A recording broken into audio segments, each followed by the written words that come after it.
शायद कुछ तकनीकी कारण से हम आज लॉग आउट हो चुके हैं। इंटरनेट इश्यू है।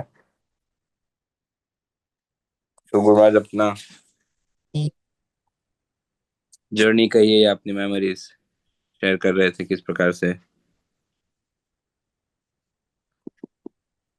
श्रील प्रभुपाद कहाँ कहाँ 71 72 में उत्सव किए और गुरुराज उसी समय से श्रील प्रभुपाद जी के इस आंदोलन मिशन से जुड़े हैं और पिछले 50 से अधिक वर्षों से गुरुराज अपना पूरा योगदान श्रील प्रभुपाद जी के मिशन में एक आइडियल डिसाइपल की तरह दिए है। तो वो शेयर कर रहे थे गुरुराज वो जर्नी। अनफॉर्चुनेटली इंटरनेट की वजह से या कुछ टेक्निकल एरर की वजह से गुरुराज लॉकआउट हो गए। तो हमारे बीच श्रीमान वेदांत चैतन्य प्रभु काफी लंबे समय बाद पुनः आज उपस्थित है आज का टॉक डिलीवर करने। सभी भक्तों से अनुरोध है कि नाम जप को विराम देकर आज का टॉक ध्यान पूर्वक श्रवण कीजिए। और समय थोड़ा हो चुका है प्रभु जी, so maybe you can extend till 7:30 Yes, please. या till you cover your points. तो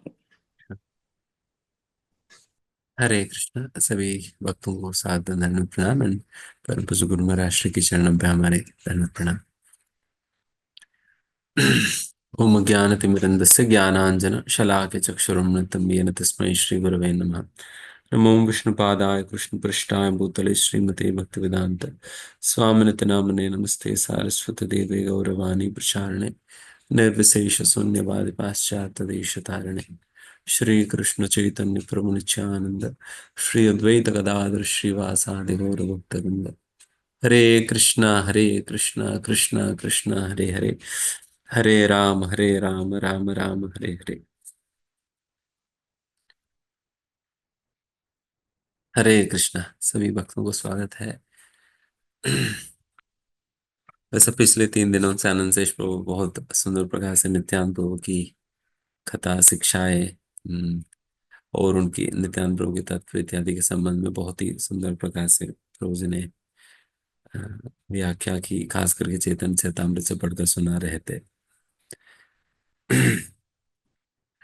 तो उसी संदर्भ में मुझे बताया गया था कि थोड़ा बहुत नित्यानंद प्रभु के विषय में चर्चा करने के लिए, और फिर आज जो वैलेंटाइंस डे है तो उसके विषय में हल्का सा बताने का।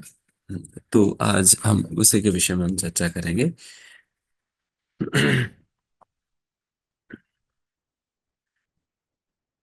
वैसा श्रील नित्यानंद प्रभु का जन्म के विषय में वगैरह आप लोगों ने सुना ही है।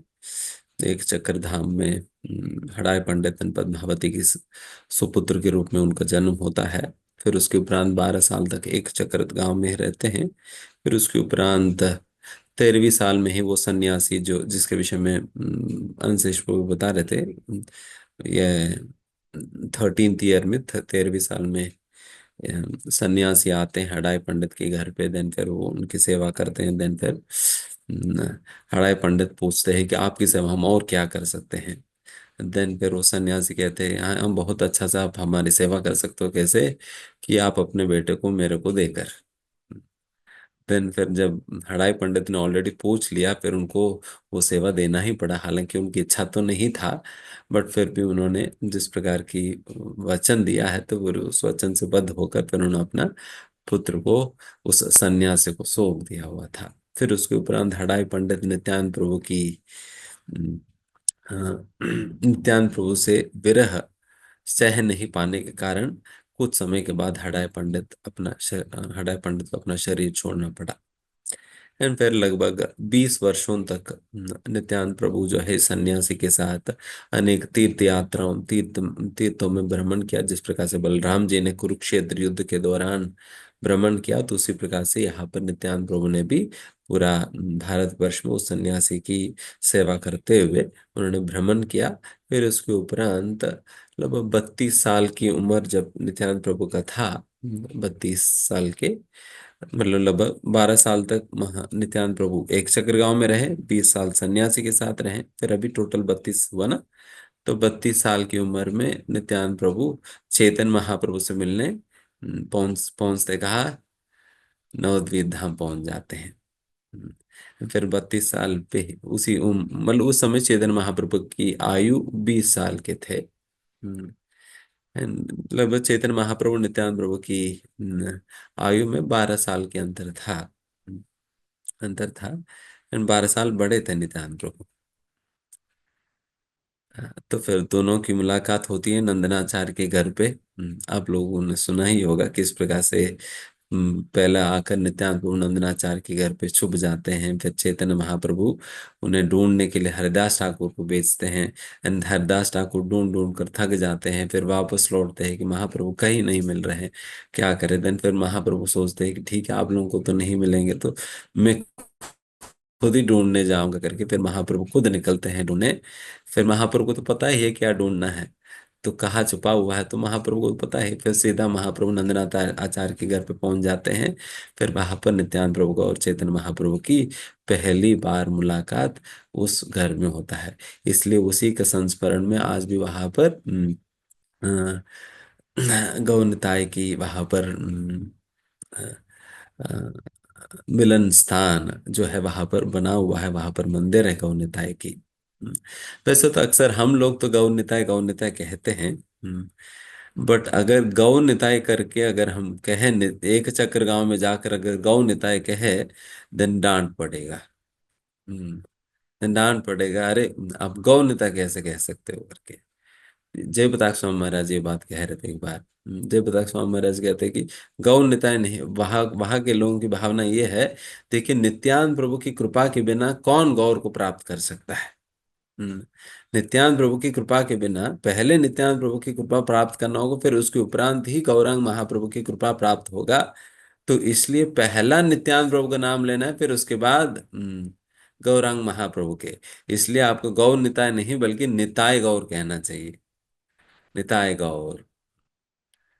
तो उसी प्रकार से जब आप शांतिपुर जाएंगे, वहां पर उन लोगों की ये मतलब उन लोगों की ये भावना है कि वहां पर सीतानाथ कहना चाहिए कि अद्वैत आचार्य। क्योंकि फिर सीतानाथ से नित्यानंद प्रभु, नित्यानंद प्रभु से गौरांग महाप्रभु मिलेंगे। तो इसलिए फिर अगर सिंपल वहां पर अब निताय गौर प्रेमानंद कहेंगे तो वहां पर डांट पड़ेगी। वहां पर तो सीतानाथ प्रेमानंद कहना होगा। क्योंकि फिर अद्वैत आचार्य का भी तो कृपा चाहिए ना। फिर जैसा हम वो उस वैष्णव भजन में नरोत्तम दास ठाकुर ने समझाया ही था। तब कृपा बले पाई चैतन्य निताई। अद्वैत आचार्य के विषय में कहते हुए नरोत्तम दास ठाकुर कह रहे हैं, तब कृपा हे अद्वैत आचार्य, आप ही की कृपा के कारण तो हमें ये चैतन्य महाप्रभु नित्यानंद प्रभु को हमने हमें हमें प्राप्त हुए हैं। तो उस प्रकार से निताय गौर नित्यानंद प्रभु और चैतन्य महाप्रभु की प्राप्ति हमें केवल अद्वैत आचार्य की पुकार के कारण, उनकी कृपा से ही हमें होता है। इसलिए सीतानाथ भी कहना होगा करके उन लोगों की अपनी भावना है। तो उस प्रकार से निताय गौर कहना चाहिए। इसलिए वैसा तो नित्यानंद प्रभु की वैसा पहले नित्यानंद प्रभु की गौर निताय की विग्रहों की पूजा इत्यादि नहीं हुआ करता था। गौड़ी संप्रदाय में ये बहुत ही ज्यादा प्रचलित नहीं था। हालांकि बहुत ही रेयरली प्रकार से गौ निताय की पूजा हम देखते हैं। जनरल पंचतत्व होते हैं, नहीं तो गौर गदाधर की पूजा होती थी। इसलिए जगह जगह पर गौर गदाधर के ही पूजा होती है। बिकॉज गौरांग महाप्रभु तो कृष्ण तो है ही, and गदाधर पंडित राधा रानी है। राधा कृष्ण की जगह गौर गदाधर हो गया। हम्म गौर गदाधर हो गए, तो इसलिए फिर गौर गदाधर की ही पूजा होती है। तो यहाँ तक भी श्रील भक्ति सिद्धांत सरस्वती महाराज भी कई जगह जहाँ पर भी स्थापना की, देन फिर वहां पर इधर केवल गौरांग महाप्रभु का विग्रह आपको देखने के लिए मिलता है। आपने कई बार देखा होगा जो जिन मंदिरों में भक्तिदास महाराज ने स्थापना की, जिन मंदिरों की स्थापना भक्तिदास महाराज किया, तो वहां पर राधा कृष्ण विग्रह एंड फिर गौरांग महाप्रभु विग्रह होता है। एंड फिर अगर कोई और विग्रह होना, देन फिर गौर गदाधर विग्रह होता है। बिकॉज राधा और कृष्ण के विग्रह। बट श्रील प्रभुपाद जी ने सोचा आज की कलयुग की जगह मधाइयों को उद्धार करने हेतु नित्यानंद प्रभु को लाना ही पड़ेगा। नित्यानंद प्रभु की कृपा के बिना काम नहीं चलने वाली है, क्योंकि नित्यानंद प्रभु ही अत्यंत दयालु है। क्योंकि वैसा तो कहा जाता है, चैतन्य महाप्रभु के विषय में कहा जाता है, नमो महावदन्याय। अत्यंत कृपालु है, अत्यंत दयावान है चैतन्य महाप्रभु।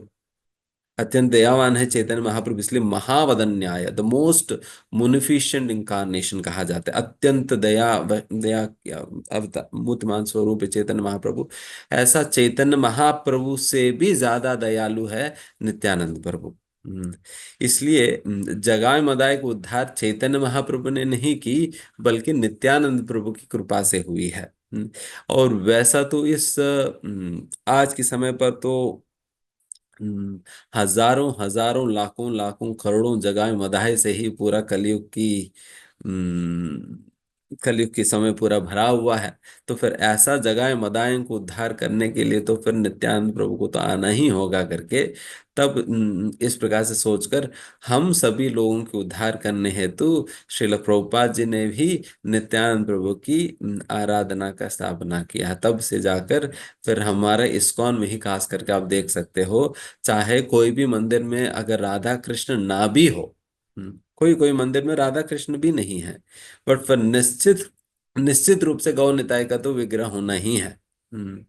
निश्चित रूप से गौ निताय का विग्रह होना ही है। कोई भी ऐसे इस्कॉन के मंदिर नहीं होगा जहां पर निताय का विग्रह ना हो। ठीक है, अगर बड़ा डीटीस नहीं भी है, वो कम से कम छोटे डीटीस तो गौ निताय का तो होना ही है। बिकॉज नित्यानंद प्रभु के बिना तो काम चलेगा ही नहीं। नित्यानंद प्रभु के बिना तो काम चलेगा नहीं। तो इसलिए फिर नित्यानंद प्रभु को तो उतारना पड़ा श्रील प्रभुपाद जी को। फिर तब से ये गौड़ निताय की पूजा यहाँ पर इस्कॉन या गौड़ी वैष्णव संप्रदाय में मतलब भव्य रूप से पहले भी होता था ही, बट और विस्तृत प्रकार से गौड़ निताय की पूजा और मंदिर इत्यादि होने लगी। तो आज तक भी श्रील प्रभुपाद जी का अनुयायी हम सभी होने के कारण फिर जगह जगह पर हम गौड़ निताय का ही हम विग्रह की स्थापना करके उनकी पूजा करते हैं। वैसे अपने घरों में भी अक्सर भक्त लोग जो है इधर गौ निताई या जगन्नाथ बलदेव सुभद्रा के विग्रहों को रखते हैं, फिर उनको पूजा करते हैं। गौ निताई को पूजा करना भी काफी आसान है। आसान मतलब क्योंकि गौ निताई को बहुत ज्यादा कोई डिमांड नहीं है कि ये दो वो दो, इस प्रकार के नियम पालन करो, वो करो, ऐसा वैसा करो करके। वो अगर उनके सामने बैठ कर कीर्तन करे तो उसी से वो खुश हो जाते हैं। ठीक है, बाकी कुछ दे या ना दे, मेरे सामने बैठकर संकीर्तन कर लेना। तो इस प्रकार से गौ निताय को प्रसन्न करना आसान है। अगर उनके सामने बैठकर अगर कोई कीर्तन करे सुंदर प्रकार से सुबह शाम, उसी से ही गौ निताय प्रसन्न हो जाते हैं। तो इस प्रकार से नित्यानंद प्रभु की कृपा है। एंड वैसा वैसा तो एक समय आप लोगों ने सुना ही है किस प्रकार से चैतन्य महाप्रभु नित्यानंद प्रभु और हरिदास ठाकुर को दोनों का आज्ञा देते हैं ना। दोनों का आज्ञा देते हैं, प्रति घरे घरे की या करे यही भिक्षा, बोलो कृष्ण भजो कृष्ण करो कृष्ण शिक्षा। ये चैतन्य भागवत में आता है। चैतन्य भागवत में आता है किस प्रकार से यहाँ पर चैतन्य महाप्रभु नित्यानंद प्रभु हरिदास ठाकुर को आज्ञा दे रहे हैं। क्या आज्ञा दे रहे हैं? प्रति घरे घरे गया, आप घर घर जाओ, घर घर जाओ और क्या करो? करे यही भिक्षा, ये भिक्षा मांगो। कौन सी भिक्षा मांगना है? बोलो कृष्ण भजो कृष्ण करो कृष्ण शिक्षा। आप कृष्ण की नाम लो, और कृष्ण की भजन करो, और कृष्ण कृष्ण की सेवा करो, और कृष्ण की शिक्षाओं का पालन करो। तो इस प्रकार की यही भिक्षा एक घर घर जा जाकर फिर इस प्रकार की भिक्षा आपको मांगना चाहिए करके चैतन्य महाप्रभु ने आज्ञा दिया नित्यानंद प्रभु को, हरिदास ठाकुर को। देन फिर कहते हैं नित्यानंद प्रभु चैतन्य महाप्रभु की इस आज्ञा को अपना शिरोधार्य किया है, मतलब अपना मतलब उसको बहुत ही गंभीरता पूर्वक उसको स्वीकार करके हरिदास ठाकुर और नित्यानंद प्रभु दोनों ही प्रतिदिन जो है वो दोनों इस प्रकार से घर घर जाते थे। एंड फिर घर घर जा जाकर फिर उनको प्रचार करते थे। एंड फिर शाम के समय आकर एवरी डे, प्रतिदिन जो है शाम के समय आकर महाप्रभु को, चैतन्य महाप्रभु को रिपोर्ट दिया करते थे। रिपोर्टिंग होता तो उस समय बता दे कि इतने घर हम गया, इतने लोगों को भक्त बनाए, इतने लोगों को माला दिए लोग, इतने लोग कमिट किया माला करने के लिए, वैसा वैसा करके रिपोर्टिंग दिया करते थे। तो उस प्रकार से महाप्रभु ने कहा उनको कि आपको रिपोर्टिंग भी करना है करके। देन फिर महाप्रभु रिपोर्टिंग, नित्यानंद प्रभु प्रतिदिन आकर फिर रिपोर्टिंग भी देने लगे। हम्म। तो वैसा नित्यानंद प्रभु हरिदास ठाकुर जब घर घर जाया करते थे, देन हालांकि ये दोनों ही पूरा सृष्टि के नायक थे, मतलब पूरा, बिकॉज नित्यानंद प्रभु तो कौन ही है, बलराम जी स्वयं है, जिनसे ही एक ये सारे विष्णु त्रीणी रूपान कारणोदक साई विष्णु, गर्भोदक साई विष्णु का क्षीरोदक साई विष्णु, ये सभी लोग इन्हीं का ही तो विस्तार है। और यही लोग पूरा सृष्टि को चलाने वाले हैं। उन सारे विष्णुओं का जो उद्भुत जो स्रोत जो है नित्यानंद प्रभु, वैसा नित्यानंद प्रभु इतना महान होने के बावजूद भी वो घर घर जाते थे, केवल चैतन्य महाप्रभु की आज्ञा पे घर घर जाकर भीख मांगते थे। और भीख मांगने पर कई बार लोग उन्हें देखते थे कि उनको चोरों की तरह देखते थे।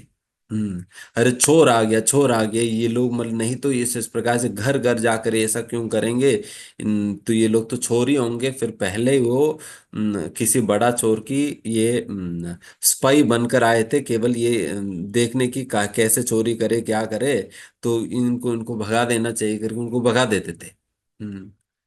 एंड फिर कोई कोई जो है ऐसा सोचते थे कि नहीं नहीं, ये तो अगर आप लोग दोबारा आएंगे ना, फिर राजा को कंप्लेन कर देंगे, राजा के पास आपको ले जाएंगे, वहां गिरफ्तार करा देंगे। हम्म। तो ऐसा होता है। जैसा हम भी जब हमारे वक्त लोग भी जब डिफरेंट डिफरेंट, जैसा नोएडा में सोसाइटीज होते हैं, बड़े बड़े अपार्टमेंट सोसाइटीज होता है, वहां पर जब भक्त लोग जाते हैं अपार्टमेंट्स में घुसकर दिन प्रचार करने, कोई कोई तो स्वीकार तो कर लेते, कोई कोई गार्ड को कंप्लेंट कर देते हैं, अरे ये लोग जो है घर घर आकर फिर ये लोग भगवत गीता बांट रहे हैं, इनको निकाल दो करके। एक बार हम भी वैसे ही गए थे चुप कर। देन फिर गार्ड को बुलाया, गार्ड को फिर बोलकर हमें गेट के बाहर कर दिया। हम्म, तो इस प्रकार से नित्यानंद प्रभु को भी यही फेस करना पड़ा। ऐसा नहीं कि नित्यानंद प्रभु पूरा अनंत कोटि ब्रह्मांड के नायक होने के कारण उनको कोई ऑप्शन नहीं था, उनको भी इसी प्रकार की चीजें फेस करना पड़ा। कोई कोई चोर मानता था, कोई कोई राजा को कंप्लेंट करने चले जाता था, एंड कोई कोई जो है बहुत दुर्भाषा कहता था उनसे, कि आप लोग आप लोग क्या करते हो तुम। एक तो वो निमाय पंडित ना, वो तो खुद तो पागल है ही, और तुम दोनों को पागल बना दिया, और दोनों को पागल बनाकर हमारे पास भेज दिया, क्या हमें भी पागल बना देंगे। हम्म आप लोगों की बात सुन सुनकर फिर तो हम भी पागल बन जाएंगे। तो फिर हम सभी पागल पागल बनकर फिर क्या करेंगे करके फिर उन लोगों को भगा देते थे कि अरे पागल लोग निकल जाओ यहाँ से करके। फिर महाप्रभु को भी वो लोग इस प्रकार से कहते थे, तो पागल व्यक्ति है, तो पागल व्यक्ति सभी लोगों को पागल बना रहे हैं। हम्म। तो वैसा चीजें नित्यानंद प्रभु फेस करते थे, बट इन सारे चीजों को फेस करने के बावजूद भी स्वयं नित्यानंद प्रभु कभी भी वो ऐसा नहीं सोचते थे कि मुझे अभी प्रचार नहीं करनी है, बल्कि इन सारे चीजों को फेस करने के बावजूद भी नित्यानंद प्रभु हम प्रचार में लगे ही थे। हरिदास ठाकुर नित्यानंद प्रभु हर दिन प्रचार के लिए जाया करते थे। कभी भी हार नहीं माना या कभी छोड़ा नहीं अपनी, क्योंकि महाप्रभु की आज्ञा थी ना, घरे घरे गया करके, एक एक घर घर में जाकर प्रचार करो करके। तो फिर महाप्रभु की आज्ञा जो है, चाहे कितने भी कष्ट आए और कितने भी विरोध आए, फिर उन सारे विरोधों के बावजूद भी नित्यानंद प्रभु हरदास ठाकुर जिस प्रकार से महाप्रभु की सेवा को आगे बढ़ाए थे, एग्जैक्टली उसी प्रकार से ही हमें भी नित्यानंद प्रभु अपने आदर्श से दिखा रहे कि इस प्रकार से हम लोगों को भी चाहे कितना भी विरोध हम अपने जीवन में फेस करना भी पड़े, फिर भी हमें कभी भी प्रचार के कार्यों से पीछे नहीं हटना है। हम्म कभी प्रचार के कार्यों से पीछे नहीं हटना है। जिस प्रकार की उदाहरण, मतलब नित्यानंद प्रभु का ही उदाहरण के अनुसरण करते हुए श्रील प्रभुपाद जी को अपने जीवन के अंतर्गत कितना सारा विरोध को फेस करना पड़ा, बट फिर भी प्रभुपाद जी ने कभी प्रचार कार्य कभी नहीं छोड़ा। आप लोगों को पता है किस प्रकार से श्रील प्रभुपाद जब प्रचार करने गए थे, एंड वहां पर श्रील प्रभुपाद के पास कोई धन वन नहीं था और कुछ नहीं था। एंड फिर उनके पास केवल वो टाइपराइटर को थोड़ा बहुत सामान था। एक दिन तो वो चोर आकर फिर टाइपराइटर वही सब कुछ ही वो चुरा कर ले गया था। फिर उनके पास कुछ बचा ही नहीं था। हम्म कुछ बचा ही नहीं था। हम्म तो उस प्रकार की अवस्था में, एंड एक बार तो प्रभुपाद जी बौरी स्ट्रीट में जब किसी हिप्पी के साथ ही जब कमरे शेयर मतलब बाथरूम शेयर करते थे, दोनों एक ही बाथरूम में नहाते थे। एंड एक बार तो वो हिप्पी तो एक बार वो साबुन छोड़ दिया जमीन फर्श पे। एंड प्रोपा जी नहाने गए तो वो बाम साबुन पे पैर लग गए। देन फिर प्रोपा जी फिसलने लगे थे, फिर कैसे तैसे मैनेज किया, बच के। देन फिर उसके बाद प्रोपा जी ने जाकर उनको डांटा कि अरे तुम ऐसा कैसे कर सकते हो, साबुन छोड़ दिया, जैसे मैं बूढ़ा व्यक्ति में गिरता। देन फिर इस प्रकार से डांट तुरंत जो है वो उस हिप्पी ने मेरे को क्या डांटते हो तुम करके, देन फिर प्रोपा जी के पीछे पड़ प्रोपा जी को मारने पीछे पड़ गया। देन प्रोपा जी को वहां से भागना पड़ा लिटरली। लिटरली प्रोपा जी को वहां से भागना पड़ा। मतलब आप सोचो कि कैसे कैसे लोगों के साथ प्रोपा जी ये सारा फेस करते हुए प्रोपा जी ने प्रचार कार्यों को आगे बढ़ाया। एंड वैसे भी पहले भी तो बक्सीदास महाराज जी इन लोगों को भी काफी विरोध फेस करना पड़ा। हम्म, जब भक्तिविनोद ठाकुर ने वो जगन्नाथपुरी मंदिर का मंदिर की जो संचालक बने थे, देन फिर जगन्नाथपुरी मंदिर की विषय में जब सारा कुछ वो निकालने लगे एंड फिर सारा कुछ ठीक करने लगे, तब पता चला कि वहाँ का जो मुखिया था या कोई गवर्नर या राजा जो भी था, उन्होंने ही काफी बहुत बड़ा पैसा की घपला किया है। देन फिर ये बात जैसे उनको पता चली एंड उसको जब टाइट करने लगा भक्तिविनोद ठाकुर, तुरंत वो राजा ने कोई काला जादू वाला को बुलाकर फिर भक्तिविनोद ठाकुर को उस काला जादू के माध्यम से उनको मारने के लिए यज्ञ करवाए थे। भक्तिविनोद ठाकुर को मारने के लिए यज्ञ करवाया। देन फिर भगवान की जगन्नाथ जी की सेवा करने वाले को क्या ही होगा। तो भक्तिविनोद ठाकुर को कुछ नहीं हुआ, उल्टा तो उस राजा का पुत्र मर गया, उनका बेटा मर गया। तो वैसा हुआ। एंड वैसे बक्सीदास महाराज भी तो बिल्कुल बहुत सिंह गुरु तो थे ही, बहुत स्ट्रांगली प्रचार करते थे। एक बार वैसे ही जगन्नाथपुरी में भक्तिविनोद ठाकुर भी थे उस समय। जगन्नाथपुरी में एक वैसे ही एक वैसे ही बाबा जो है वो बहुत ही विख्यात होने लगे। And वो अपने ही एक मंत्र, वो निताय गौर राधे श्याम ऐसा कुछ करके मंत्र है ना। जनरली कई बार जगन्नाथपुर में कई जगह आप देख सकते हो। तो वो मंत्र उन्होंने ही बनाया and फिर वो उस मंत्र की खूब प्रचार प्रचार कर रहा था एंड फिर वो बहुत बड़ा प्रचारक बन गया था। एंड फिर काफी लोग उनकी अनुसरण करने लगे थे। देन फिर बक्सीदास महाराज आकर देन फिर उनके विरोध में काफी स्ट्रांगली प्रचार करने लगे। जब बहुत स्ट्रांगली जब प्रचार करने लगे, इतना स्ट्रांगली प्रचार करने लगे कि भक्तिविनोद ठाकुर को आकर बक्सीदास महाराज को रोकना पड़ा। नहीं आप इससे ज्यादा यहाँ पर रहकर आप इसी टोन में प्रचार करेंगे तो पता नहीं ये लोग जो है आपको मारने ही आएंगे। तो आप यहाँ से जल्द आप चले जाओ करके भक्तिविनोद ठाकुर को जगन्नाथपुरी से बक्सीदास महाराज को भेजना पड़ा। हम्म, भेजना पड़ा। एंड वैसे बक्सीदास महाराज भी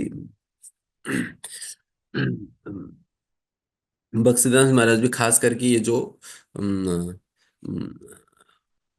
गोस्वामी वंश करके जो वंश परंपरा में गोस्वामी टाइटल को जो पास ऑन जो करते थे, एंड उसका भी काफी विरोध किए थे बक्सीदास महाराज जी। बिकॉज ऐसा कैसे हो सकता है कि केवल वंश परंपरा में कैसे चल सकता है गोस्वामी, ये कोई टाइटल नहीं है, कोई गोत्र नहीं है इस प्रकार से ये चलते रहने के लिए। ये गोस्वामी मतलब वो व्यक्ति को गोस्वामी कहा जाएगी जिन्होंने अपने इंद्रियों को वश में करा है।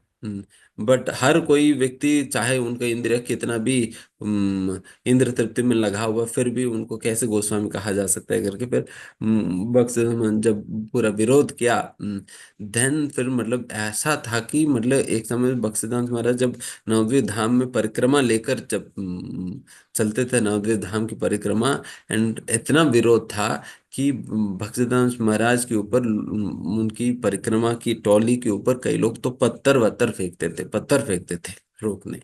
हम्म, पत्थर फेंकते थे, बट कहीं पर भी बख्शीदास महाराज कॉम्प्रोमाइज नहीं की। एंड एक समय पर तो वो जो वो गोस्वामी वंशज लोगों ने पुलिस को रिश्वत देकर पुलिस को आगे देखिए, मतलब हम आज इनको मारने वाले हैं, सरस्वती ठाकुर को मारने वाले हैं, तुम अपना आंख बंद करके रखो। करके पुलिसों को पैसा देकर बख्शीदास महाराज को मारने आए। बट पुलिस वाले तो उनको तो थोड़ा सा अकल तो था। तो फिर उन्होंने सोचा कि नहीं नहीं, साधुओं के संबंध में हमें कोई रिश्वत रिश्वत नहीं लेनी चाहिए। हमें जाकर सरस्वती ठाकुर को बता देनी चाहिए करके फिर जाकर फिर वो लोग सरस्वती ठाकुर को इन्फॉर्म कर दिया, देखिए आपको इस प्रकार से मारने ये लोग आ रहे हैं, जल्द से जल्द आप लोग आप यहाँ से चले जाइए करके सरस्वती ठाकुर का कहा। बट फिर भी बक्सरनाथ साहब ने कहा कि नहीं, चाहे वो लोग मुझे मारने आए, मैं मर भी जाऊं तो मैं अपनी सेवा तो नहीं छोड़ूंगा, मुझे यहाँ से प्रवचन देना ही है, मतलब दूंगा ही। करके वहां पे बैठ प्रवचन दे ही रहे थे। देन लिटरली भक्तिदास महाराज शिष्यों को भक्तिदास महाराज को उठाकर भागना पड़ा। हम्म उठाकर भागना पड़ा। हम्म तो इतना विरोध को फेस करते हुए भी इन सभी लोगों ने प्रचार कार्यों को आगे बढ़ाया। हम्म ये सभी लोगों के आदर्श कौन है? नित्यानंद प्रभु और हरिदास ठाकुर है। उनकी केवल और केवल चैतन्य महाप्रभु ने आज्ञा दिया है इस प्रकार से प्रचार करने के लिए करके, देन कितना भी विरोध आने पर भी उन जिस प्रकार से नित्यानंद प्रभु और हरिदास ठाकुर ने महाप्रभु की महाप्रभु की आज्ञा का पालन किया है, एग्जैक्टली हमारा आचार्य गणों ने भी इसी प्रकार से कितना भी विरोध आने पर भी महाप्रभु का आज्ञा का पालन करते हुए प्रचार प्रसार को आगे बढ़ाया ही है। एंड प्रभुपाद जी का शिष्य भी चाहे परम पूज्य प्रताप स्वामी महाराज हो, गोपाल कृष्ण गोस्वामी महाराज, गुरु महाराज जी, इन सभी लोगों ने भी कितने सारे विरोध और कितने सारे कष्ट और इत्यादि सहते हुए हम प्रचार कार्यों को आगे बढ़ाते हुए महाप्रभु की आज्ञा को सफल बनाया। तो एग्जैक्टली उसी प्रकार से हम सभी भी उन्हीं का ही शिष्य होने के नाते हम सभी को भी उनका उदाहरण पालन करते हुए, चाहे कितना भी विरोध हो या कितना भी कष्ट आए, कितना भी मुश्किलें हो, क्योंकि ये तो आना ही है। ये तो आना ही है। अब बच नहीं सकते, ये तो आना ही है। ये सारे आने के बावजूद भी हमें कभी भी हार नहीं मानना। हम्म हार नहीं माने बिना हमें प्रचार कार्यों को आगे बढ़ाना है। देखिए सिंपल सी बात यही है, जिसने हार मान लिया तो वो तो हार गया। हम्म वो तो हार गया ना, उनका हार तो निश्चित है। बट जिसने हार नहीं माना है, उनके लिए जीतने की संभावना तो रहेगी ही ना। जीतने की संभावना तो रहेगी। हम्म तो जिस दिन हमने हार मान लिया तो फिर हार ही गया। इसलिए भक्ति में यही सबसे महत्वपूर्ण है, चाहे नाम जप में हो, चाहे प्रचार में हो, चाहे कोई और अन्य सेवा में हो, कभी हार नहीं मानना। हम्म उनकी गीता के संदेश हमें इस संदर्भ में याद रखना होगा। यत्र योगेश्वरो कृष्णो यत्र पार्थो धनुर्धरः तत्र श्री विजयो भूत ध्रुवा नीतिर मतिर्ममा। ये गीता के आखिर श्लोक है, जहां पर बताया जा रहा है जिनकी पक्ष में कृष्ण है, जहां पर अर्जुन जैसा भक्त है, वहां पर तो विजय निश्चित ही है। केवल समय का ही देरी है। तो उस प्रकार से जब तक हम कृष्ण का ही पक्ष में रहेंगे और हम अर्जुन जैसा भक्त बनने का प्रयास करते हुए कृष्ण की आज्ञाओं का पालन करने का अविरल रूप से प्रयास करेंगे, देन हमें हारना तो सपने में भी नहीं होगा। जीतना ही है। हमें जीतना ही है। बट केवल समय की देरी है। हम्म, केवल समय की देरी है। तो इसलिए कई बार भक्त लोग निराश हो जाते हैं, प्रभु जी इतने साल हो गया प्रभु जी, वो नाम जप नहीं हो पा रहे प्रभु जी, वो सेवा नहीं हो पाता है प्रभु जी, ऐसा होता है, मैं बहुत प्रयास किया, ये प्रचार नहीं हो पा रहे हैं। तो इस प्रकार से निराश हो जाते, कई कई तो ऐसा निराश होकर छोड़ भी देते हैं, डिसअपॉइंट हो जाते हैं। देखिए आप सोचो कि हम लोगों ने महाप्रभु के आश्रय लिया जो कि सबसे दयालु है, अगर वैसा महाप्रभु के आश्रय लेने के बाद भी हमारा जीवन में निराशा रह जाती है, देन फिर बाकी लोगों के जीवन में कहाँ ही आशा की संभावना है। If we become, after all taking the shelter of Mahaprabhu Nityananda Prabhu, if we become hopeless, then what hope is left for the rest of the world. Hmm और क्या आशा रहेगी बाकी सारा दुनिया के साथ पास में ना। सबसे आशाजनक जीव तो हम लोगों को नहीं चाहिए। The most hopeful people on earth should be the people in Gaudiya Vaishnava sampradaya, should be the followers of Gaudiya Vaishnava. Gaudiya Vaishnava संप्रदाय के अनुसरण करने वालों को ही सबसे आशाजनक जीव के रूप में रहना होगा। सभी लोगों के लिए हमें आशा का केंद्र बनना है। आशा का ज्योति हर घर में जलाने की जिम्मेदारी हम सभी लोगों की है। सभी लोगों के जीवन में तो आशा खत्म हो चुकी है, and we are the ones who are going to light up the lights of hope in everyone's life, becoming the medium of Chaitanya Mahaprabhu. Chaitanya Mahaprabhu की माध्यम बनकर हर घर घर में हमें ये आशा का दीप हमें जलाना होगा, ये हरे कृष्ण महामंत्र के प्रचार करके। तो वैसा हम लोग कभी भी इस प्रकार से आशा नहीं खोना है। हम्म आशा नहीं खोना है, ये याद रखना है। हमने महाप्रभु के आश्रय लिया हुआ है। महाप्रभु के आश्रय लिया हुआ है, जिसने क्योंकि भगवान कृष्ण ने ही तो वादा किया ना। कौन्तेया प्रतिजाने ही न मे भक्त्या प्रणश्यति। कौन्तेया, हे अर्जुन, तुम डिक्लेयर करो इस दुनिया को, क्या डिक्लेयर करो? न मे भक्त्या प्रणश्यति, मेरे भक्तों का कभी नाश नहीं होगा। अगर इस प्रकार की वादा भगवान कृष्ण करने के बाद भी अगर हम हार मान ले तो फिर क्या करें? हार मान ले तो क्या करें? तो इसलिए हम सभी जीतने वाले पक्ष में हैं, हम हारने वाले पक्ष में नहीं हैं। हम जीतेंगे तो जीतेंगे ही। हम्म बस बने रहना होगा। नाव में बने रहना है।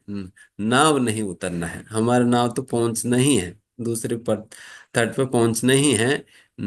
बस नाव में बने रहना होगा। अगर नाव उतर जाएंगे तो फिर देखना, तो फिर वो मगरमच्छ तो है ही खाने, उनको भी बेचारे भूख लगा हुआ है।